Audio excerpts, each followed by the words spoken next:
Oh, folks, I am so sorry. I mean, I've looked into my Facebook account and I see that the audio wasn't working, but the audio should be working right now. So let's just go back here. Let me make sure that everything is there. There we go. Okay, here we go. Here we go. Let me make sure that the audio is working. Yeah. Let me 1 2 1 2 1 2. What's going on with the audio?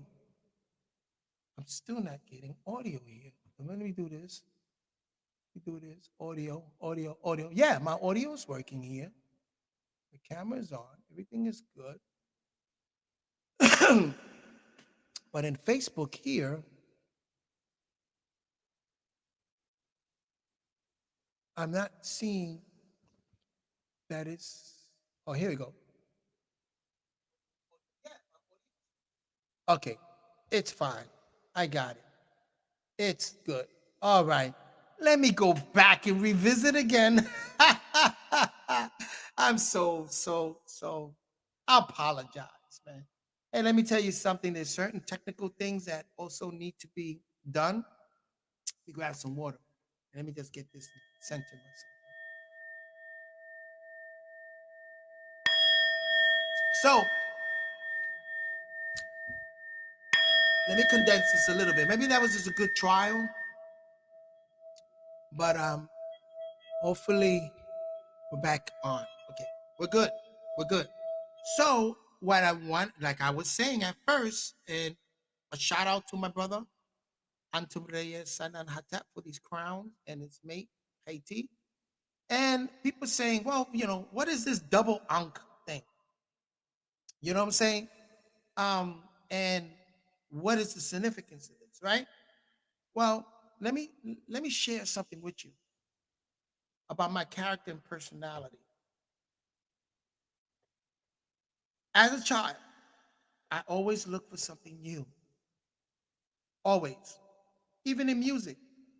When I first started hearing music that was new, for instance, salsa, Willie Colon, Palmeri, stuff that was new, I always resonated with that. It was new. You know what I'm saying? Um, when I went, as I grew up, you know what I'm saying? I won a scholarship to go to New York University. But even throughout high school, I always look for something new. I got involved in some bands. No, let me even bring it before that. Let's look at elementary and junior high school, something new. It's like when I experienced the conga drums, it was new to me, right? My first teacher was Justi Barreto, who wrote the song Un Verano Nueva York, which was made famous by the Gran Combo, if anybody know about Latin music. It was new to me, the conga drums. He taught me Colombia. I used to mess around in the house a little bit with the conga. I come from a family that played conga drums, Uncle Pablo and Richie. But when I started hearing the rumba, Colombia, and Guaguancó and stuff like that, I started to get involved in it because it was new, a new thing. Then there was the Boogaloo when I was young, new form of music. Then the salsa with Willie Colon music. I mean, my uncle can tell you how I used to go to my aunt's house, sit down, and he used to play these albums, and I used to open the album.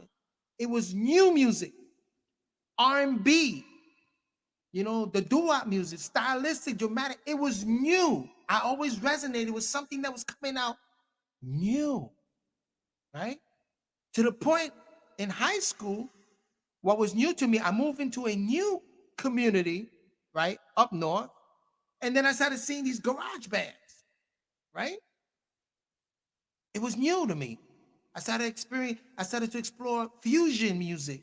I started learning about Chick Corea, Lenny White, you know what I'm saying, the Mahavishnu Orchestra, Billy Cobbett. It was new music to me. I always resonated like that. Never got stuck in the old stuff. I wanted something new. Looking for something. Stevie Wonder, new. I couldn't wait till this new album coming. A new concept of thought. new, right? Renew, something new. Um, so in high school, hip hop. If anybody know, I'll tell you, I recorded the first hip hop record in his one of the first hip hop records in history with the Funky 4+1 More. That's me on the percussion on the Funky 4+1 More. This way I knew there was no. I always resonated to that. Always wanted to be in the new. You know what I'm saying? So when I got the scholarship to go to New York University, and everybody is, university and this and that, and college and this and that. As I was finishing my semester at NYU, I had a job with the census department. So I was living my life like a regular 18-year-old. Because I started NYU at 17. 18. I graduated early from high school at 17. And I think I didn't even have a break. I went straight into the summer semester, right? So I was 17 years old when I went to New York University at 17. I stood there till about 2 years, all the way to 19 years old, right? Now, this is the thing. On my regular, doing regular thing, nothing new happening, just going to college, have a job for the summer to get more money because NYU is very expensive. You're talking about at that time it was like $4,000 a semester. If it wasn't for a program, I had to get a scholarship, a program that was through the HEOP program, what they call the Higher Education Opportunity Program, where it took students that didn't quite have a 3.0 average, so mine a 4.0 average. Mine was like a 3.8, a little shy from a 4 perfect score, right? But my music teacher saw a lot of talent in me. So I went into the music department, CNAP, which is the School of Education and Nursing and Arts Profession. So I was in the art profession part. CNAP, the School of Arts Profession at New York University, right around 4th Street, right down in the Village. And then in the summer, right in the summer, and then when the summer was over, I took a job with the Census Department to try to get money.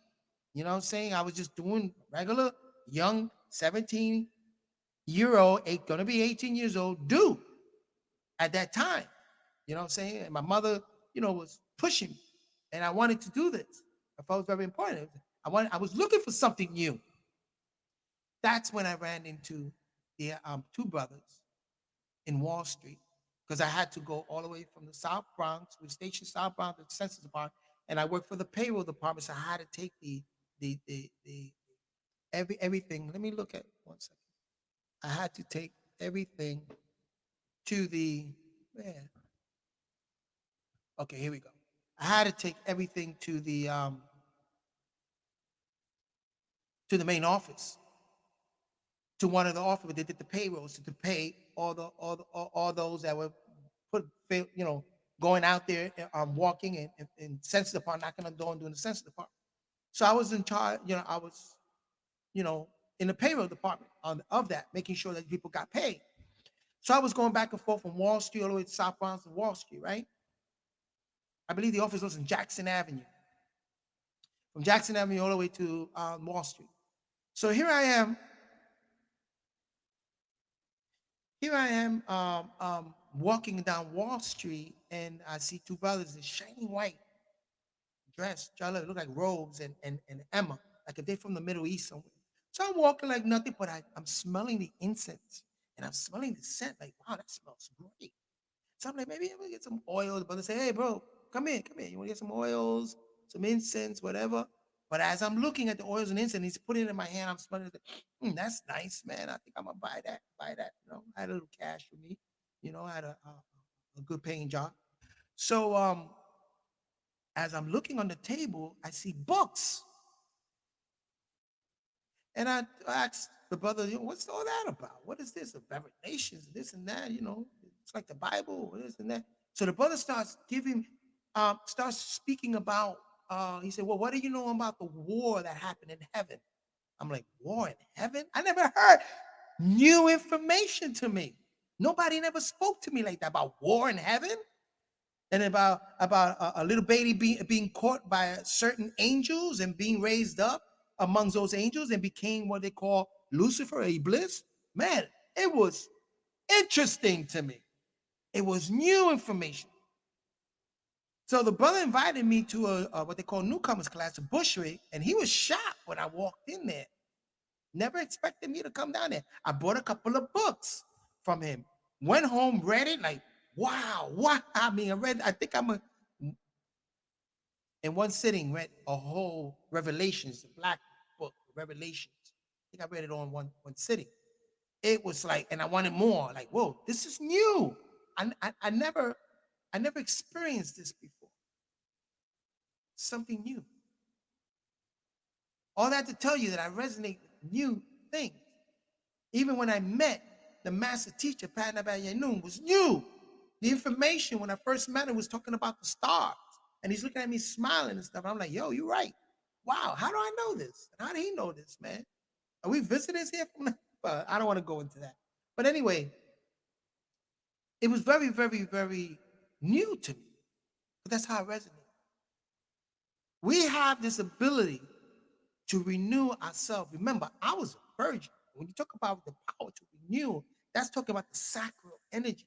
So now I understand that process. This was new to me.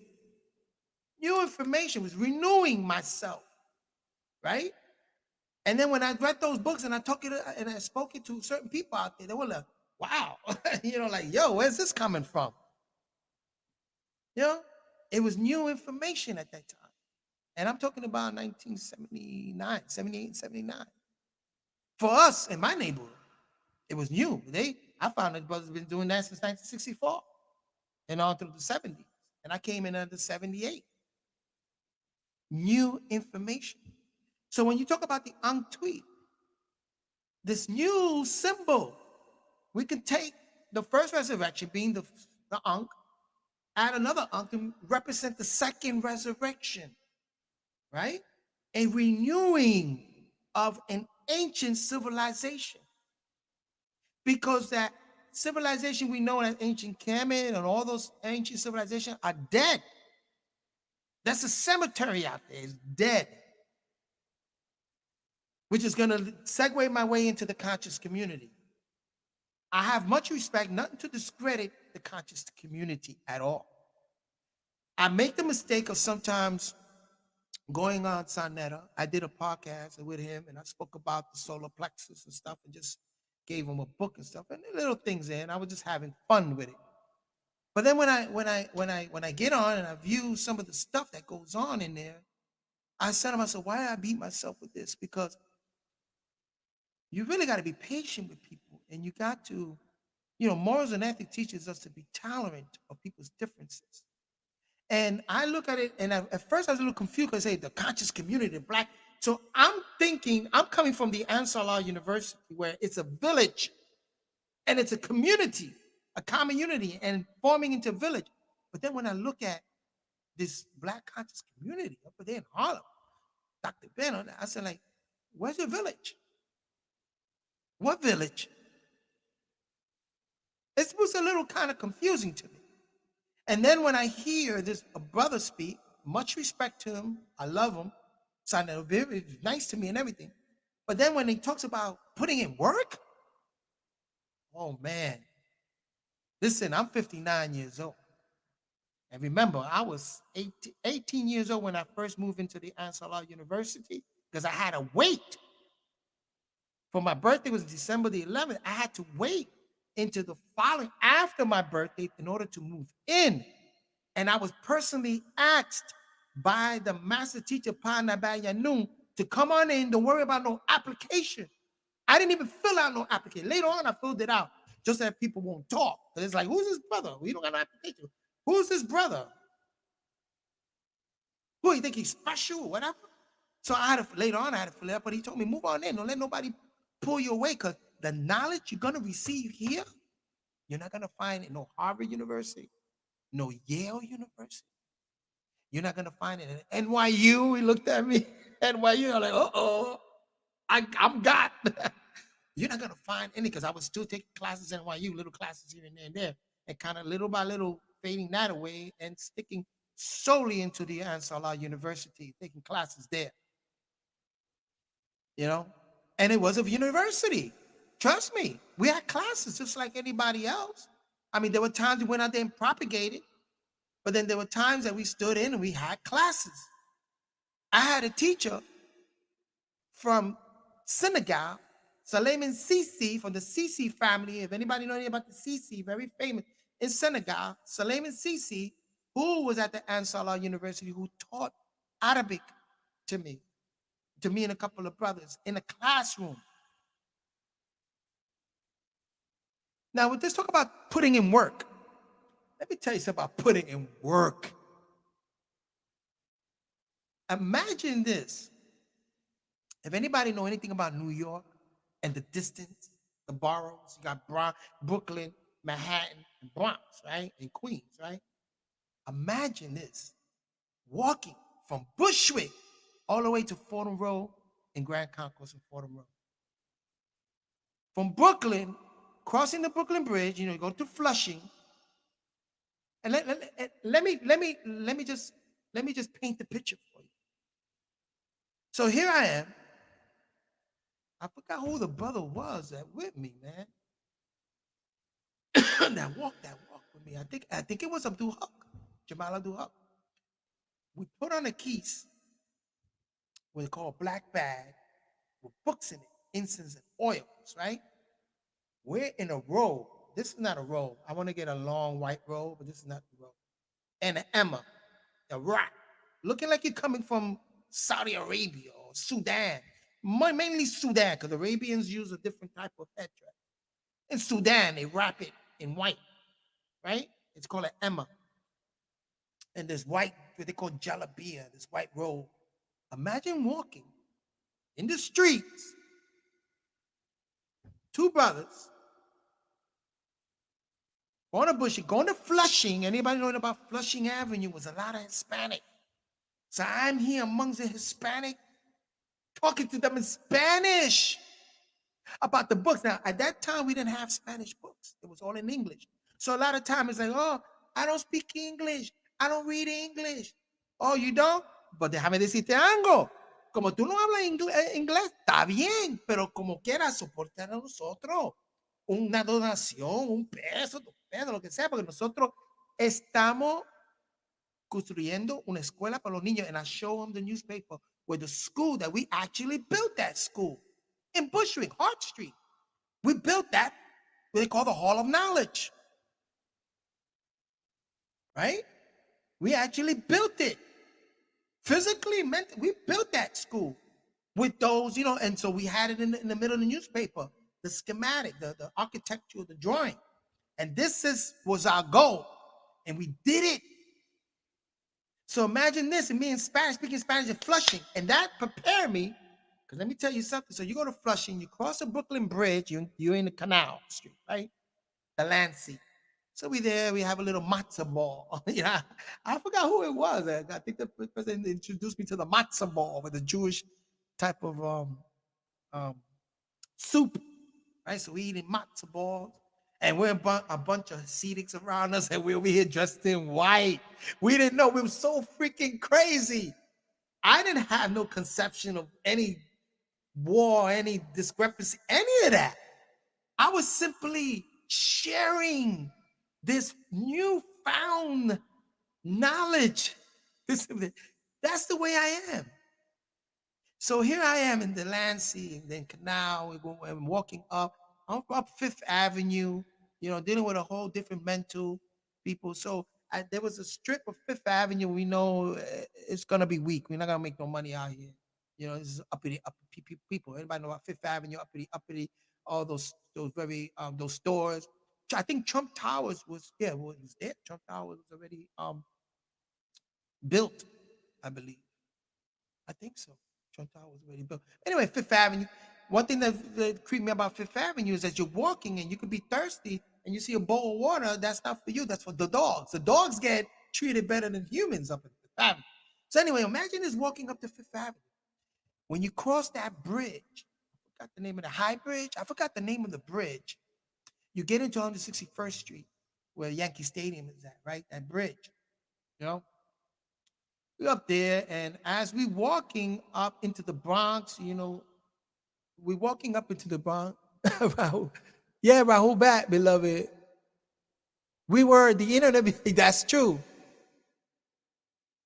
That's right. They only exist in YouTube. You're so right about that, man. But anyway, I go on sometime on that channel, and sometimes I say them things, and a lot of times I don't think they want to answer my calls anymore because they know what they're dealing with. You know what I'm saying? Because again, putting in work. When they talk about you haven't put it in work, and what? Us as a people, especially the Sabians, our story, and I'm letting you know. Here's one that experienced what it. I'm 59 years old. So walking up, crossing that bridge in Yankee Stadium, and a million in that area, that's really the beginning of the South Bronx. You see um those fire hydrants. Sometimes it'll be open, so we drinking water out of fire, making up, and we're praying 5 times a day.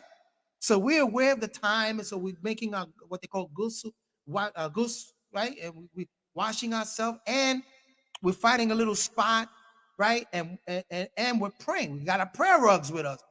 What? You throw that prayer rug down, you put the shoes in the front, right? And you start praying. You're making your salat. So we're walking from Brooklyn all the way up Manhattan, making salat in certain areas, right? That we know we don't want to put it out in public, so we're finding certain spots, making our while, washing ourselves up, right? And making a salat. So now imagine coming up Grand Concourse. Now I'm born in 164th Street.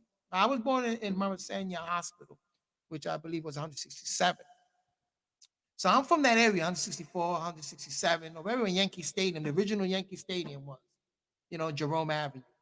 So I know about I know that area, Grand Concourse. I know that whole area. So I knew that as you walk up Grand Concourse, you're gonna find pockets, like side streets that have little parks in it. And I told the brother, I hear drums.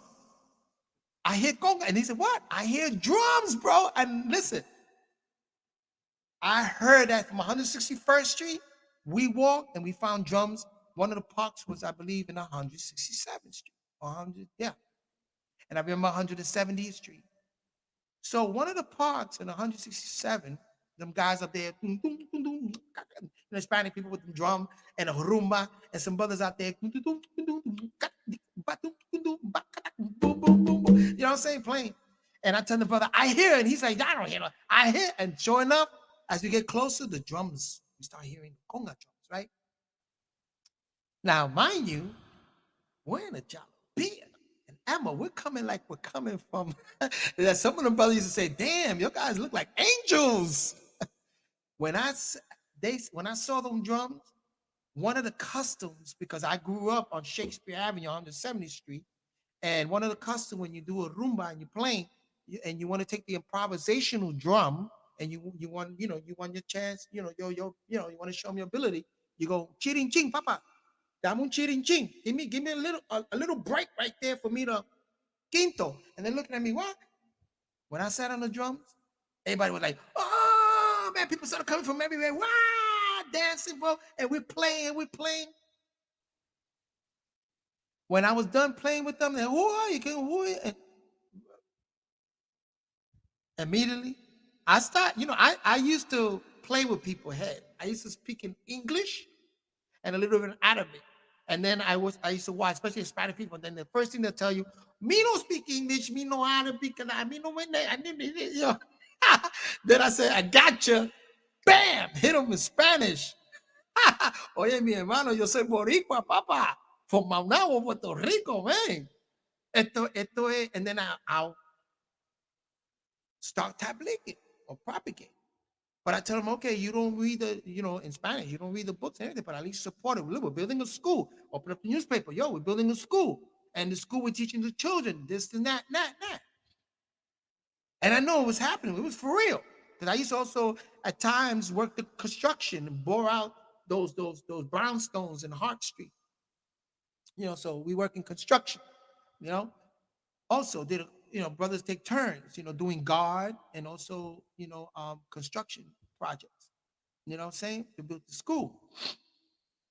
So, man, them brothers, bah, bah, bah. Again, a couple of blocks later, boom, some more drumming. Because if you know anything about the Bronx, well, Hispanic people, Puerto Ricans, this conga, it's some serious thing, bro. And then you see pockets. As you go further, you see pockets of some conga. That's the brother. That's where we going. Those are my people, bro. We're gonna, and, at that time, our quota was $25. So I wasn't yet introduced to the whole train scenario. And I'm going to explain to you about the train. So putting in work, are you kidding me? Walking from Bushwick all the way to Fordham Road and tap. And I forgot to tell you that when I was in crossing the Brooklyn Bridge, right? And then we got into Wall Street, right? I got surrounded by what they call Watchtower Seventh-day Adventist people around me. And they were chanting some. And when I stood there and I started spitting back to them, I knew the Quran. I was taught personally by El Imam Isa, I know certain surahs, and we learned it. And he told us, these are your protection. So when I started throwing in the surahs, man, they held back. And then I started to tabligh and talking to them about Jesus and so and so and so, and speaking to, and he spoke the language that he spoke, Aramaic. Arabic, so close, Arabic connected, and and how we speak that, the classical, and how we connect it, and this and this and that. I had Seventh-day Adventists come out of that pocket and go, boom. Mi hermano, and these are Spanish Seventh-day Adventists, some serious Seventh-day Adventists. Mi hermano, toma. All they want to really is give me money and get rid of me. Because they knew we was beginning to, people was coming and listening to this dialogue I was having with the Seventh-day Adventists. So you talk about putting in work. And these are our people. You know what I'm saying? Spanish and African-American people that we were reaching at that time. Walking for distance, man. Distance, walking for distance and building a school, an actual school in a village. This is some serious stuff, bro. So you talk about putting in work? Oh, man. Y'all haven't seen work like that. I'm sorry.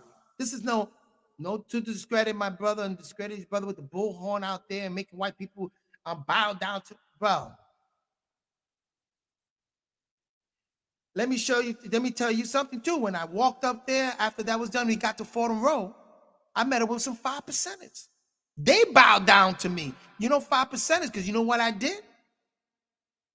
At that time in the Fordham Road, there was an Alexander building. It's called the Alexander, big building. And it was like a marble front. I was standing in front of there, and these 5% approached me. Oh, what do you know about mathematics? So I said, mathematics?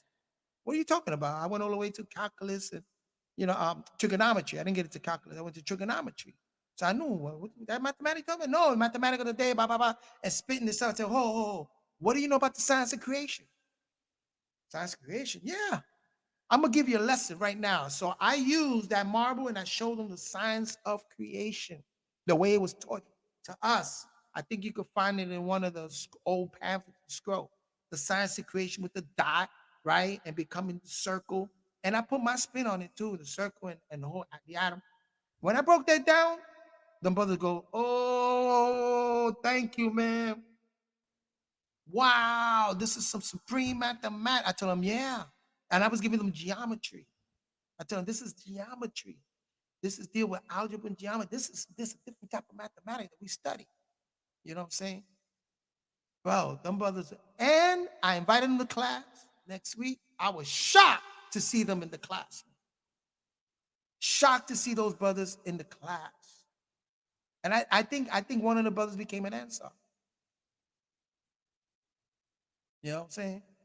So putting in work, lifting up your people and letting them know about their heritage and the ability that they have as human beings.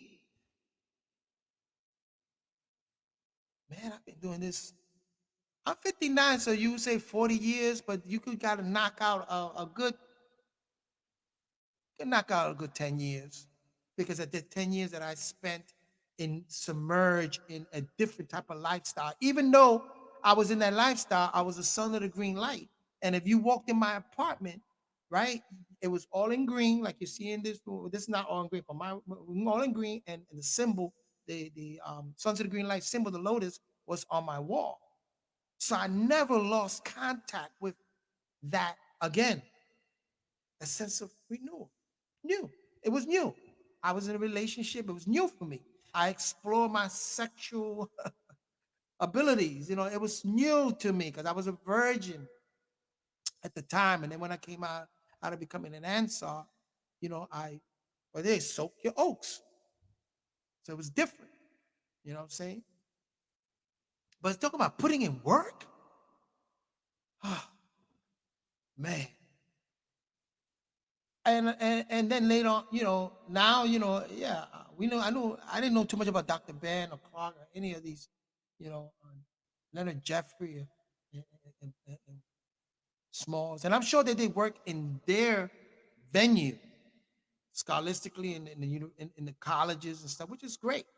But I didn't run into any of them because I was going to NYU. The only one African American teacher that I had that taught me a lot, because I was in the music program, was Leon Groins, and who was the director of the Harlem Choir, Baptist Church, or something big choir, a very prestige, famous and prestige gospel group, organization, gospel. So he wanted me to play percussion for them. A big church. He wanted me to play percussion in there. And I think I was starting to rehearse, but then I left. And that was how I was in NYU, because I left to the Ansar. But I really didn't, and not to discredit, because I consider them to be master teachers. They got certain knowledge. They did certain thing in their venue. But when you deal with putting in work in the streets, oh man. And this is not a competition thing. This is just, excuse me, to reveal to those who call themselves in the so-called conscious community, reveal of the work. You couldn't go to New York and get on the train and not see two brothers on there dressed in white. You in thought, and you on this train, and the brother comes in, and let me tell you a story about that. A shout out to Abdul Latif, Frank Bowen, one of my mentors, one of the first brother that tablighed me, and Abdul Aziz, boxer.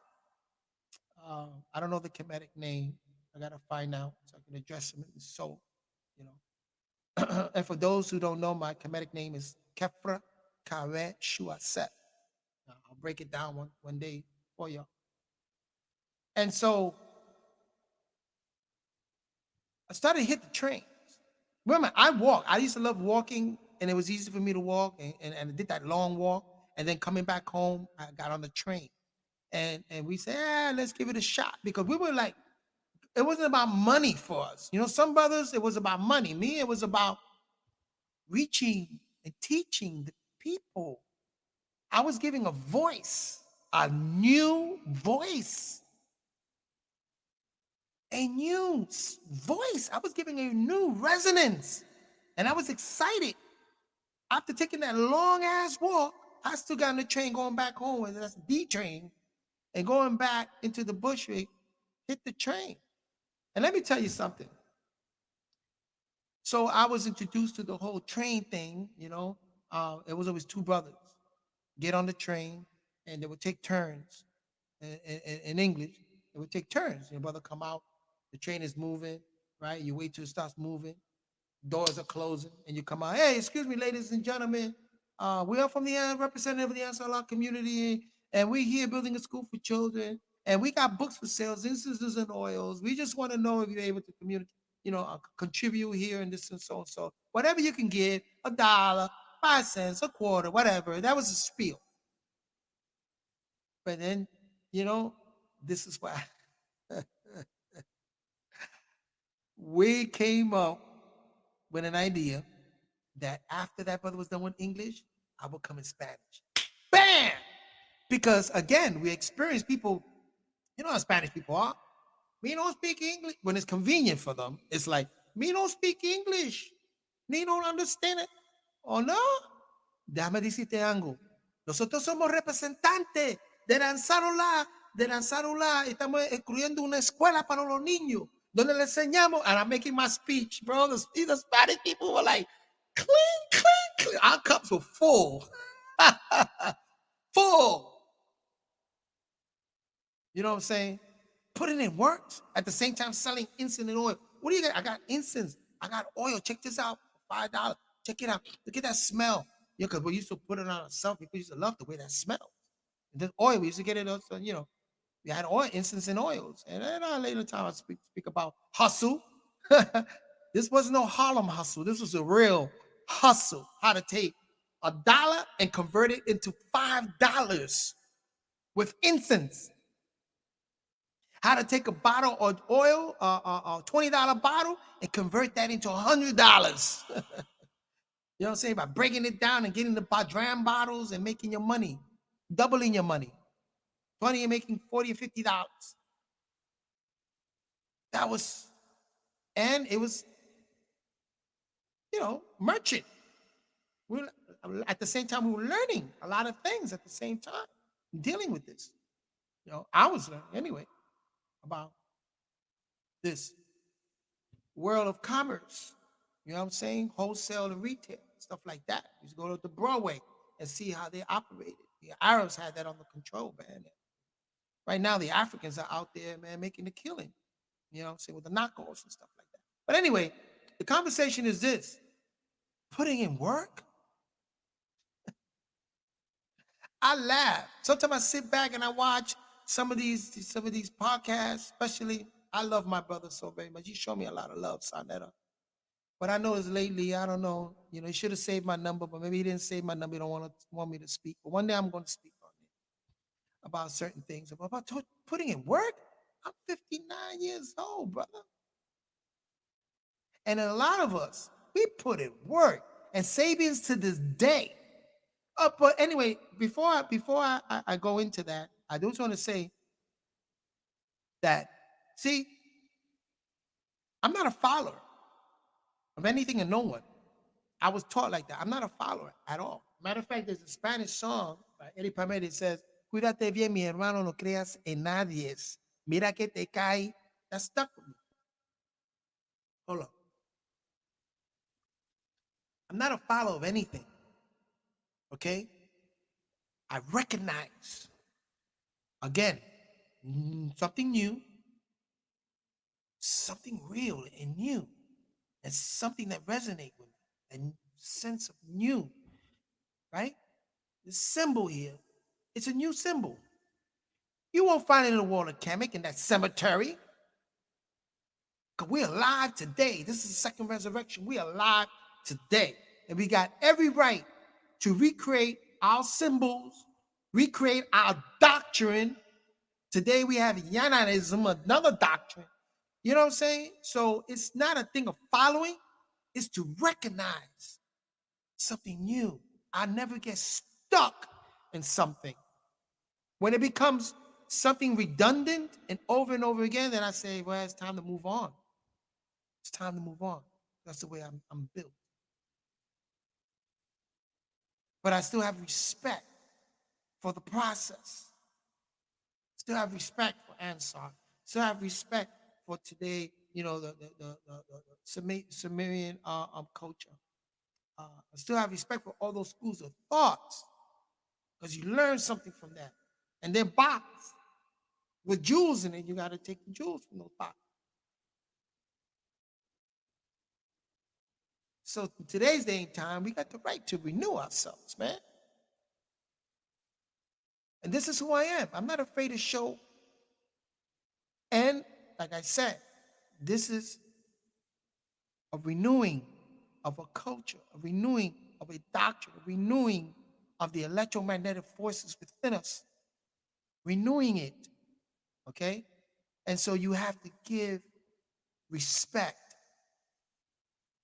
So let's speak about Master Teacher Panabayanan. Rahul Bad, my brother. Rahul Bad. They speak about the master teacher. Now, like I told you, I spent a time that I was kind of like, when I left the Ansar University, because, master teacher told me already, Yanin, when I say Panaba Yanin, for those who don't know, it's a master teacher. They call him Dr. York, Malachi Z. York.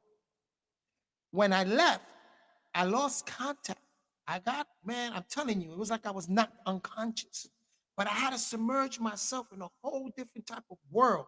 Even though I was in that world, I still held on, spoke the truth, and held on to certain principles and teachings. I still had it. Even with the progressions that was going on with different schools of thoughts. So I was visiting at that time, the internet, in the late 90s, the internet was becoming, I didn't have a computer at home. This is when AOL came into existence, with the running man. And I went to a library and I started to investigate. I said, man, I wonder whatever happened to Ansar University. I wonder what happened. I know that some people told me, oh yeah, that people they put up a land and they got busted and the man is in jail, their leader. And I was like, what leader? Malachi York. I didn't know him by York at all. I know Fatima, we all didn't even address. I don't think your brothers even knew me by Carlos Alberto Hernandez. I was Abdul Sabor, Abdullah Muhammad. You know what I'm saying? It was renewed. It was different. I did not know. I knew Dr. York. Then I clicked to me and says, Dr. York, with compassion. But to me, that was like a character he's playing. You know what I'm saying? So I never put two and two together. But then I said, oh yeah, Dr. York. I went on the internet and then I started investigating what happened in the case, right? And I started to dig deep into the case to the point that I got a little scared. And I'm saying, whoa, if they bury this man with all this, because that's what the penal system does. If anybody that's been to jail could tell you, is paperwork. And they bury you in this paperwork. You know what I'm saying? The different statutes, and they just bury you in these laws and statutes and stuff, the written works, laws, different motions. Those are all paperwork. And I say, they bury him in this paperwork, man. Ooh. I didn't believe what went on. Even when one of my closest brothers told me that, oh yeah, some sisters, but that's hearsay to me. When I was in Ansar and I was with this man for 4 years, it came to we sat and we had a conversation. I never saw any of that coming. And like I said also in the podcast with Sarnetta, if I knew the way I was brought up, that didn't go very well in my community, and it didn't go very well in my family. So it wasn't something that I was, accustomed to. If anything like that was to come my way and find out about this man, I think this man would have gotten a little pushback in the sense of, I think I would have been a little further. I think maybe I would have been either killed or I think I would have been ousted or beat up by the Mujahid with them black boots. They used to come through with them black boots and beat up brothers who was kind of like shortchanging the book room. You know what I'm saying? Them big black boots and big dudes who martial artists and training and beat the hell out of you. I think I would have been beaten down. But I didn't see any of that. I did not. I knew a lot of the young girls and the women throwing themselves at this man. I knew about that. They used to throw themselves at him.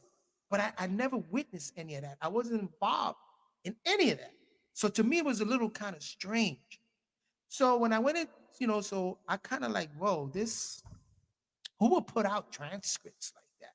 And then when you hear the transcripts are supposed to be, certain things supposed to be out of the contract, and here you got a full I'm like, yo, I kind of suspect about it. I'm like, wait a minute, something. So I started investigating more and more and more. And then what struck me is this, because I always been taught, and this is for the conscious community, any injustice to any of our master teachers or any man or any of us is an injustice to all of us, because we all are representative of the whole being of who we are as a people or as in humanity, right? So the justice has to be practiced, right? And there's certain levels of that. So when I started investigating the case, I started to come up with a couple of views, a couple of doctrines. I'm gonna pull one up right now. And this is interesting. Let me bring it up. Here. So it was, and I don't know why they didn't go on this, because one is this. In the court systems, they don't open up courts on certain holidays. You know what I'm saying? They close it down. Christmas, even Congress doesn't even hold court in certain holidays, national holidays, right? One of them happened to be Dr. Martin Luther King holiday. And that's supposed to open the court. Why was the court open up on a Dr. Martin Luther King holiday and the court was open and the judge presiding in that court? Let me tell you something. He should have been what they call recluse, because this same judge, right, was an attorney, I believe, either a judge or attorney, I don't know, I'm gonna bring it up right now, of a case of Dr. York, and we're gonna refer to him as Dr. York, Malachi York, also Panyanin, but that's the character personality. We'll talk about Dr. York, the person, the man, right? One of his mates, his father-in-law, went into surgery and they left a scalpel and a sponge in his body. And the family found out, and I believe he passed away, right? Something. And what happened? They sued. And so I don't know if he was the judge or the what. We're going to look it up. Here it is.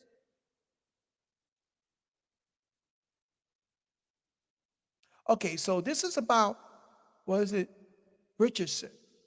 And I believe that's Prince Amun, Dr. York's son, one of his sons' family, the Richardson family. And so here you have Ashley Royal, this case. Now, they won the case. And here you got another one, right? Certificate of service. Who was he? He was a lawyer. He lost the case. Attorney General, attorney of Plato. Well, there it goes. I bring this one up again. I believe he was, let me see, wherefore this complaint dismissed against schools will be paid all by plaintiff. Maybe he was a judge, or maybe, I don't know what he was, but he was familiar. He was upset that he lost that case. Upset that he lost the case, y'all. This is the same man that would sit on the judge seat knowing that this man that's being brought up on these charges is part of that family, has a connection to family. And I'm sure when the case was going on with the Richardson family, that they knew that they were Nuwaubians from the land, and they were Nuwaubians. So already this man, because you know, as being an attorney and judge, they're going to dig deep in. They got investigators, they're going to dig deep into the characters and the family, whatever. The Richardson won a lot of money, I believe. Millions, a couple of $1 million, right? $1 million. I don't know. But I know they won the case. And if anybody know anything about it and want to correct me on it, correct me on that. But I believe that's what happened. So here's this man opening up the court, a sitting judge, Ashley Royal, sitting on the bench, opening of the court on a national holiday. That means he needed this to happen. And this is his chance to get even. If you want to look at justice of saying, well, there's something not right. This is something don't sit well with this. This alone would tell me that there's an injustice being done. Law doesn't operate like that. It should not. Law should not. Let me get. According to the edicts and according to law, right? It should not have been operated like that.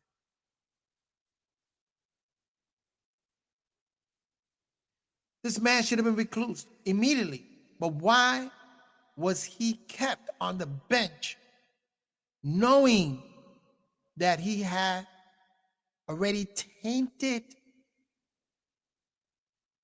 feelings about this man and family? He can get even. That's the reason why the judge has to be totally clean of anything of the case. The jury also has to be clean of this case. So this alone, I say, wait a minute, it doesn't add up. Remember, truth is all the puzzle fitting neatly together, but the force is the opposite. Something doesn't add up here. And then this is happening in 1990 something, in 2000 something. I was an answer, and they go back all the way back. And this man been teaching and being around children, thousands of children from that time. How come any of that never came up? That was till later on when they went up to the land, up to the Catskill. Again, I'm not to discredit anybody, call anybody liars or anything like that. But if you're gonna go after someone in the court system, if you're gonna go after someone, make sure that you're doing it excuse me, justly. Because with things like this happening, there's something not right at all. It doesn't add up. Look, this is the proof that this man had connections. This man already was tainted in this county. Was it Georgia County, right? In Georgia. This is the sitting judge. It's right there. I got some other documents, but I didn't put it on here. But it with this alone, it was like, yo, it made me think like, yo, what? Either they can't, either they think it's a criminal, they can't get him. And in other words, I was watching the movie with Denzel Washington. What was the name of it? That they try to prove somebody was guilty, but they couldn't get the person. But the person was so good, but they wind up killing him anyway and burying him. But that's not justice. According to their playbook, it's not justice. It doesn't add up at all. So it was an effort to bury Malachi York, master teacher, to bury him in the court system, to bury him. Like in that movie, and that's what, bury him. Again, you're exposed. It's not right. If you're gonna get somebody, right, make it the justice is supposed to be justice, right? It's supposed to be honorable. So we're dealing with dishonesty here. That's when I look back and I say, well, wait a minute. Something doesn't add up. It just doesn't add up. You know? So anyway, I just wanted to say that you know, that's when I started to get into the case and started to find out saying, whoa, something's just not adding up. Then I answered the call. Became an initiated Mason, was raised by Tashaka Malik in Savannah, Georgia, and started to reconnect with brothers and the Nuwapis, because I did not know them by Nuwapi. I was an Ansar. And then So then later it became Nuwapi, and I started studying Nuwapu, the science of Nuwapu, you know. And a shout out to my brother Hansu Ray, man, doing great work because he's exposing a lot of things, especially that whole Chuck Nuwapiism and Chuck Norris. Oh man, that shit is not Chuck Norris. Chuck Morgan. I call him Chuck E. Cheese. I had a conversation with him one time, and he tried to say, I tried to tell him, hey, listen, I was there when the Saeed Sadiq, the prime minister or ex-prime minister, like he said, came to visit the Ansar University community. Even funded, brought teachers over from the East to teach the children, and funded, help. I remember we were gaining support from the Ansar in the East and from that family, the Mahdi family, that the sisters started buying more food and we started to feed us and we ate very well. I'm telling you, we very wealthy, very wealthy at that time. And even to the point of the land, you know what I'm saying? And so you try to tell me that it happened. And then about music, that, oh, he was in jail, he couldn't have record. I've seen him in the studio. I've met Ted Mills. Felipe Win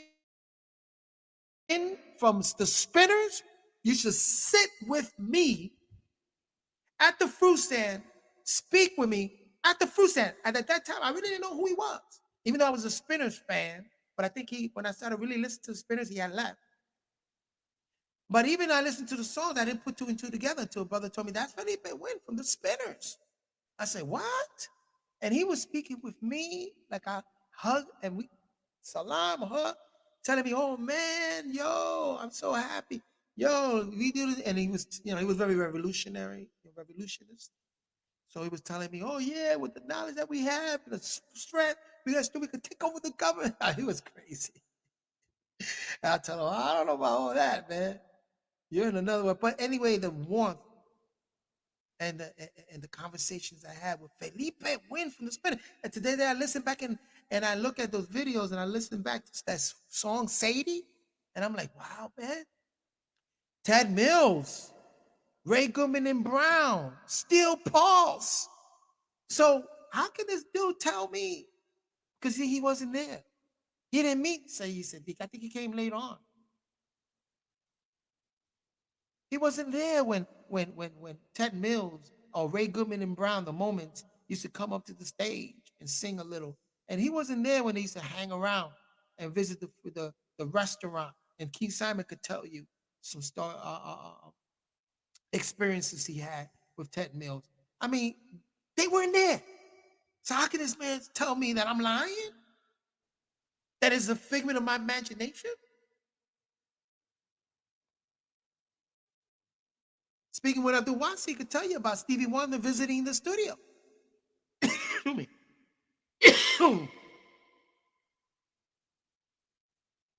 So all that is made up? Come on, man. Putting in work in the music industry, putting in work scholastically, the books that we were reading were books that was hidden in certain libraries at these universities. Hidden knowledge that was hidden. We were able to extract those books, read them, and put them into our pamphlets. Because remember, he used to write, because I know it. I used to see him with his pad. The man, he used to write and give the idea, the concept. This is what I want to write about. And he used to also ask us questions. What do you think people want to hear about? Because he was like that. He wanted to put out the pamphlet and wanted to see what they want to hear about, what we want to talk about. And then he had a bunch of sisters doing research and getting all these books and saying, yeah, it's here. It's confirmed here. It's confirmed here. We could use that. That's not plagiarizing. Because a lot of the stuff that he was speaking about, a lot of the books were public domain. I mean, you got to check out Hansu Ray breaks all of that down in the rebuttal to the slanders on Facebook. You really got to check that out. Because the brother really brings a lot to the table when it comes to that. And we dealt with this for many years. He's just resurfacing it to this day, bringing it to this day and time. But we've been dealing with rebuttal. We've been rebuttaling these slanders since the answer. Since I was out in the street and these people coming up with me. But you see, they couldn't come to me because I knew better. They didn't come with slandering to me at all because I knew better. You know what I'm saying? I had a more sense of reasoning. And I said, wait a minute. So you telling me, I would ask him questions to make him think. Like, so you telling me this, you tell me that, you tell me that. What about this and that and that? And that's when I learned about paradoxical thinking. You know? But anyway, I don't want to, I'm telling you now, I got a lot of friends, musicians friends, and band leaders and friends that I don't want them. I'm still me. I'm still that, hey, I'm still that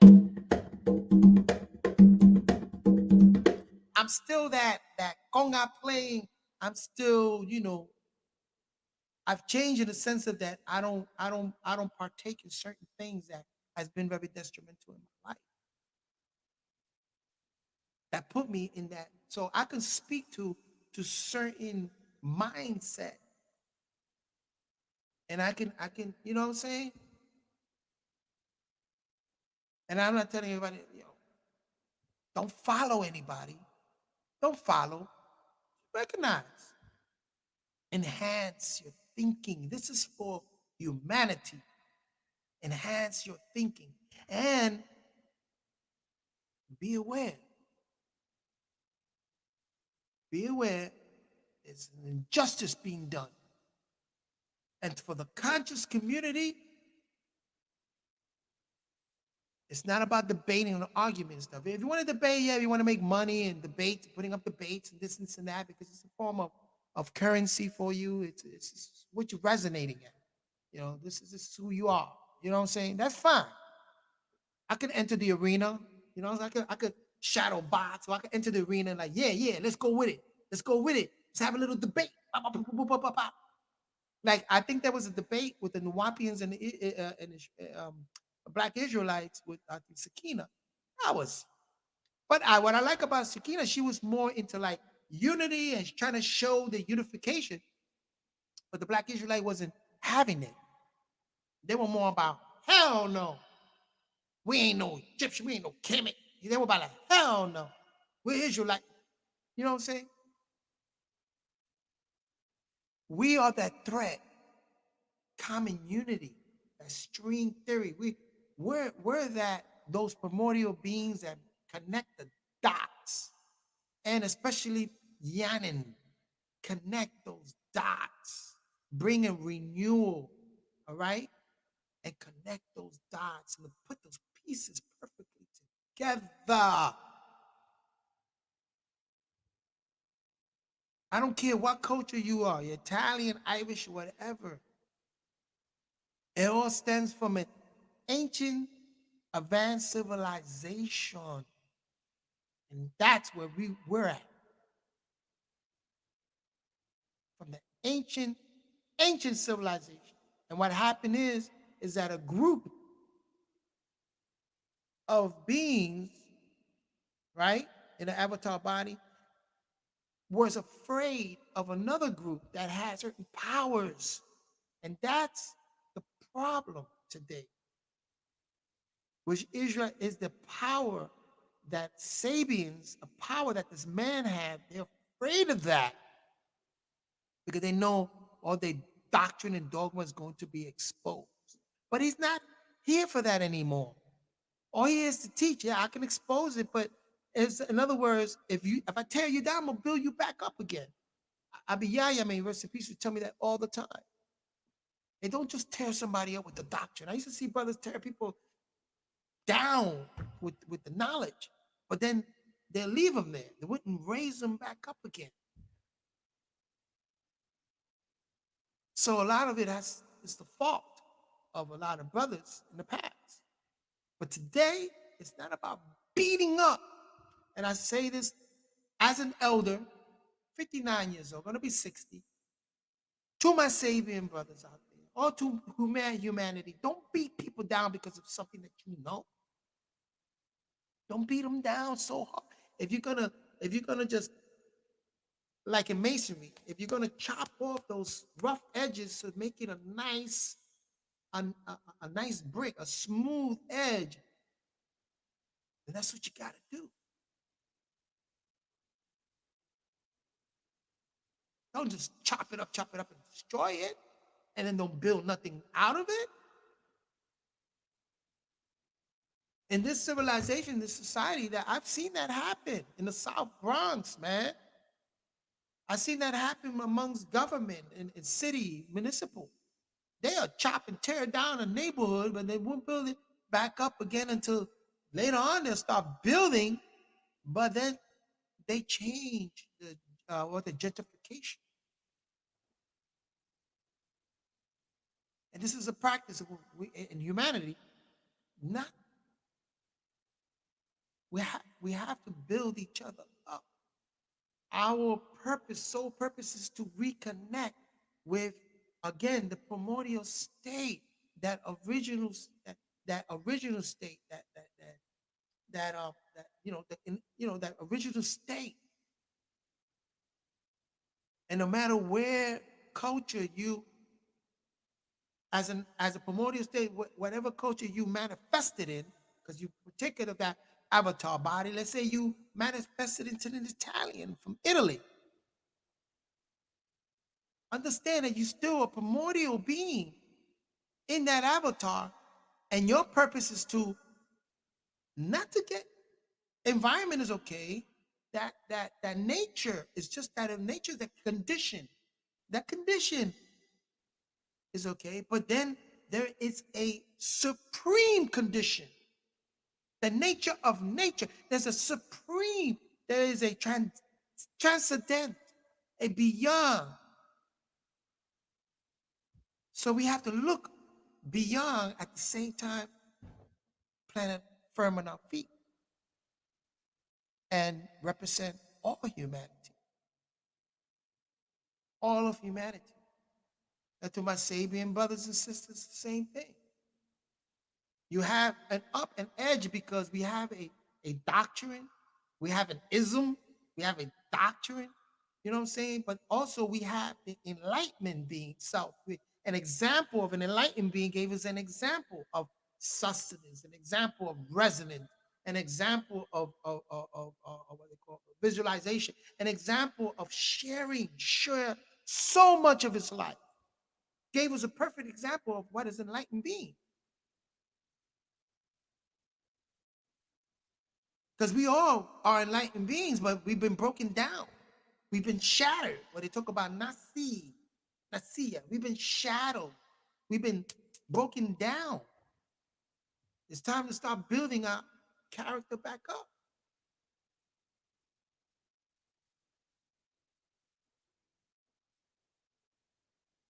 Anyway, I don't want to sound too preachy over here, but anyway, what else to discuss? So, I think on the next podcast, I think I want to go into a little bit of the financial part. Um, been getting a lot of information on finance, so a little on the surface thing, very basic stuff. But this whole blockchain and cryptocurrency, this is a world that's being created. And this is, when we look at this, we're seeing, we got to look at it, seeing what kind of pattern and how it's going to impact our future. You know what I'm saying? Because part of our grounding, anchoring is inheritance. What inheritance are we going to leave for our children, and how we can balance both? You know what I'm saying? So that's another conversation. Anyway, you know, this is the bowl. Look, I wanted to put on Udu. I practice Udu, and that's also a bow, and it sounds like water. And when I do that, and I bring those tones in, I want to talk about the Doggins and their cosmology. Real deep, man. I've been reading up on that. Real deep information about that. You know what I'm saying? And it was told to me also about DNA. That we were told we shouldn't take our DNA and this and that. But this is what I got to say about that. I've took my DNA. I did my DNA because in this world right now, validation in this world right now, um, you know, you just have to be careful when you do the DNA ancestry, all that 23andMe and all that. First of all, yeah, they are collecting data, but a lot of the data they know already because they're giving you back data. Let me tell you something. I have lost contact with family members for like 30 something years. And because I done my DNA and I got in contact with one of them, I reconnected with family, my father's family that I haven't seen in 30 years. We've been looking for each other for almost 30 to 40 years. We've been looking for each other. So I was able to connect with that. You know what I'm saying? Then I was able to find out about Mali because I got the genetics, a percentage of Mali, African Mali, and also the Iberian Peninsula, like Spain and Portugal, but the mulattoes and all how that all fit in. So I think it's just interpretation. You know what I'm saying? If you're the type to take your DNA and just say, I'm from Mali, but you could be from Mali, but is it Dargan or is it Bantu? You know what I'm saying? There's so much to go. You got to go into the Hablo group and things like that. And and that's, you know, just knowledge of self, knowing who you are. And but it's just dealing with that shadow self. You know what I'm saying? When you start dealing more of the constellation, right, of who you really are in primordial, that also comes with a genetic blueprint. So don't get so caught up in the tribal earthly type of genetics. We also have a celestial genetics. And that's what Pa Yanin comes bringing, is that celestial genetics. You know what I'm saying? And that's how, we should be, that's our sole purpose. That's how to resonate. Some people, they get so caught up, right? In that submerged, they get so caught up in that shadow self, right? That they lose connection with the enlightenment self or the primordial state. You know what I'm saying? That factor that where it's our purpose, sole purpose. So that's all I wanted to say about genetic things and everything. So, hey, peace and blessing. Dansi Bui, like I say, Taino, I love you. Ashuk, divine sharing. I call it divine sharing. Dansi Bui sharing. Um, te quiero mucho, you know what I'm saying? Um, and I'm just sharing my personality, character. Like I said, I'm not a follower of anything. I just recognize new, renewed. I recognize greatness. I recognize truth. I want to resonate more with truth. So I can resonate, speak my truth. You know what I'm saying? So anyway, hey, peace and blessings. I'm out. And